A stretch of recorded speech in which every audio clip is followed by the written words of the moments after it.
Ave Maris Stella,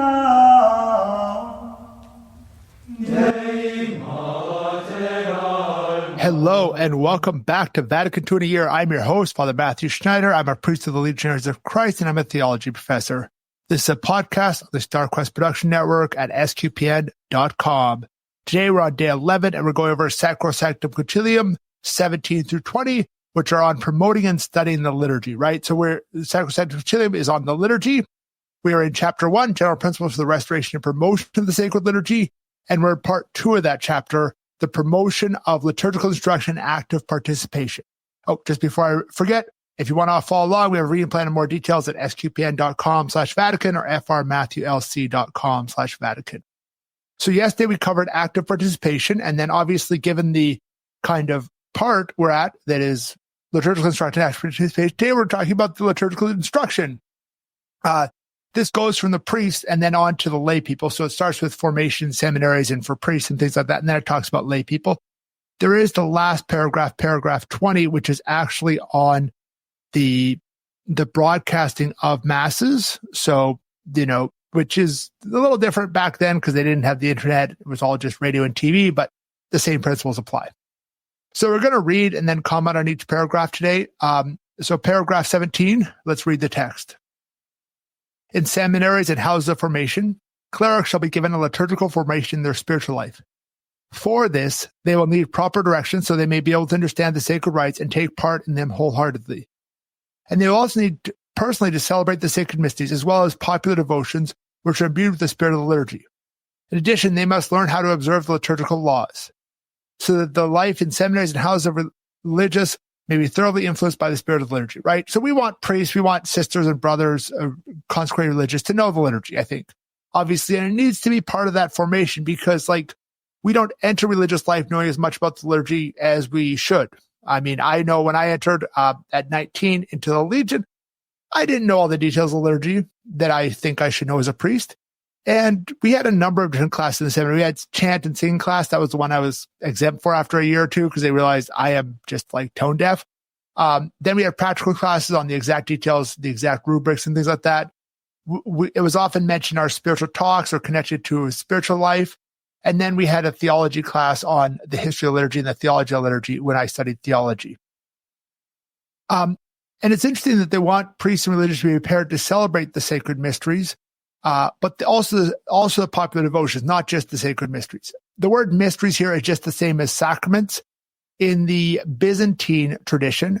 So Eastern Europe, you think of the Russian Orthodox, Ukrainian Catholics, etc.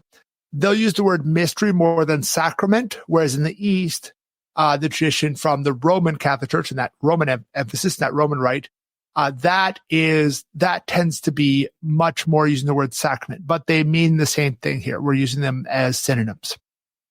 So this is just a reminder that comes up a few times in this one, really say the black, do the red. So if you open up any liturgical text like the Roman Missal, it will have the text of the priest and the people are supposed to say in black, and then the things you're supposed to do in red, like, okay, open your arms in a orans posture, like kind of two arms, kind of out.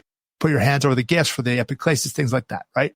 So that's paragraph 17. Paragraph 18 is super brief, still on helping priests. We're just going to read it and then we'll move on to 19. I guess there will be some commentary.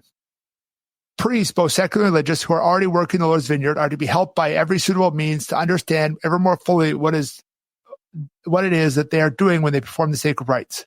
They are to be aided to live the liturgical life and to share with the faithful entrusted to their care, right? So a little note here first, they use the term secular and religious priests. A religious priest are those who take vows, and secular just means not religious. In this case, it means those who haven't taken vows.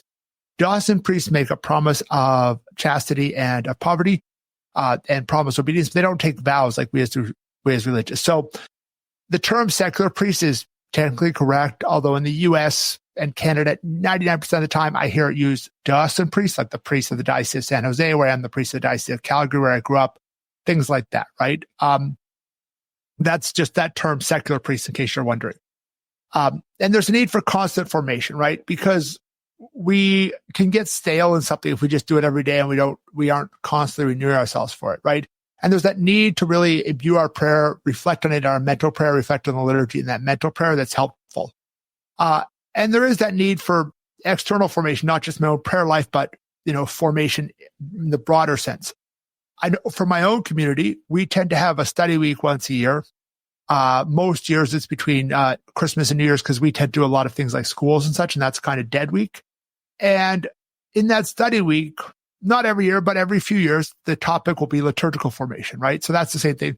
A lot of dioceses will have what they call a convocation, same kind of idea where they have like a few days, the priests get together, hear some talks, have camaraderie, talk to the priest they haven't seen for a while because they're on the other side of the diocese and things like that. And they'll have that on the liturgy occasionally. The talks will be on the liturgy, right? So that's an important thing to keep forming ourselves as priests. So we're not just, hey, I already was ordained, I don't need to form myself. No, we as priests need to form ourselves. Paragraph 19 really brings this formation from the priests and seminarians, which we're talking about 17 and 18, to the whole congregation, the laity, and everyone else. So let's read it. With zeal and patience, pastors of souls must promote the liturgical instruction of the faithful and also active participation in the liturgy, both internally and externally, taking into account their age and condition, their way of life, and standard of religious culture. By so doing, pastors will be fulfilling one of the chief duties of the faithful dispenser of the mysteries of God. And in this manner, they must lead their flock not only in word, but also by example, right? So that is the text we have, right? And it's that idea that we all need to learn about the liturgy. I remember around 2011, 2012, 2013. So in 2012, we had a new translation of the English for the ordinary form Roman Missal, right? So those of you who are a little older might remember when we were younger, the priest would say, "The Lord be with you," and say, "And also with you," and then it changed into "with your spirit," and a bunch of other changes too. But that was in 2012. I had to look it up. I couldn't remember exactly which year it was. It was sometime around then, right? And now with that change in there's a lot of, hey, let's bring out the liturgy details to all the people around us, right? But since then, I haven't seen, hey, let's talk about the details of liturgy. I think, honestly, a lot of times, a brief homily occasionally on the different aspects helps people to really live it better. And the liturgy itself should be instructive. I've been to all kinds of masses as a priest and as a brother, concelebrating as a priest, but as a brother and even beforehand as a layperson. And I remember one of the ones I went to as a brother. I was a brother in many different places, so this is fortunately there's enough different places nobody will know where this was. But the priest was just rushing through the mass so fast that he didn't really even give you a chance to respond. He just say like, "Lord have mercy, Christ have mercy, Lord have mercy." And you're supposed to say, "Lord have mercy, Christ have mercy, Lord have mercy," in response. But it was so quick that you really didn't have a chance to do that. And that really was a counterexample, uninstructive, right? So the idea is that it's important. So we take the time, not that we, speak at a really slow pace, but we take the proper time. We pause for silence and reflection and things like that in the liturgy. And there is what's called the teaching mass. There's about 4 or 5 times in the mass where you can stop and give instructions about it. And I know when I would do youth ministry, and for us in my community, a lot of times in schools, every so often, once a year or something, we'll do what we call what's often called a teaching mass, where you stop at those moments and explain what's happening in the mass so people can better understand it. And honestly, in place of do a short homily that day, but do that on a Sunday mass once a year, I think it would help people to live the liturgy better. And that is an option. There are specific places you can look it up. This is not the place for that. If you just look up teaching mass, it will probably instruct you. For anybody who's listening who's like, well, I want to do that in my parish. So paragraph 20 is a little change of pace. It's talking about broadcasting masses, right? So let's just read the text. It's brief and then a little commentary. Transmission of the sacred rites by radio and television shall be done with discretion and dignity under the leadership and direction of a suitable person appointed for the office by the bishops. This is especially important when the service to broadcast is the mass, right? So this was done when radio and TV was basically all it was. But today we have radio, TV, a lot of different ways to do it, streaming over the internet and things like that, right? So, historically, and even still, a lot of dioceses have one parish where it's set up with a bunch of cameras and a timer for the priest so they can do the daily mass in 29 minutes or whatever it is exactly to fit into the slot for the public access TV time they're buying or whatever else, or whatever TV they're doing. And they have several cameras so they can switch feed make it look nice. And that's well and good. I think that was good. I've been to masses like that beforehand. And, and it's important for shut-ins so they can see the mass and they can appreciate it. or people who are sick or whatever else. And also there's big events. I know I've woken up multiple times very early in the morning to watch a papal mass on TV, which is like noon Rome time, but is like then between 3 and 6 a.m. in the US because we're 6 to 9 hours behind Rome. And those type of things can be the case. And then also, I think really the same rules apply with live streaming generally. Obviously, the technology has advanced a lot in the last 60 years.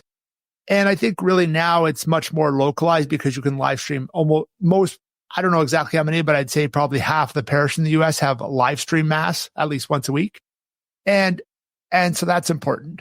One of the things I looked up as far as the discretion and dignity there is there's several norms stating a preference for a live mass versus a pre-recorded one. So if you're going to broadcast a mass, radio, TV, internet, it's much preferred to be live streaming it, broadcasting the mass live. Obviously, there's a few second delay because technology takes time to compress and send it over the airways and all that. But functionally live versus something that's pre-recorded, a day or two beforehand or earlier in the morning. That's important. That's an important thing to note. So that concludes today. Thank you for listening to this episode of Vatican II in a Year. This is a listener-supported podcast. You can donate to help StarQuest produce it and other great podcasts at sqpn.com/give. You can give one-time, monthly, or join the StarQuest Patreon. Tomorrow, we're going to continue on the next paragraphs of Sacrosanctum Concilium, the document of the liturgy. It's paragraph 21 to 23 on a desire to reform the liturgy. This is a new section on the reform of the sacred liturgy. Please join us then to learn more about Vatican II, which will provide a blueprint for the Catholic Church. Go to sqpn.com/Vatican, frmatthewlc.com/Vatican, or Vatican SQPN on Facebook or X for more information on the podcast and things like playlists for individual documents and a reading plan.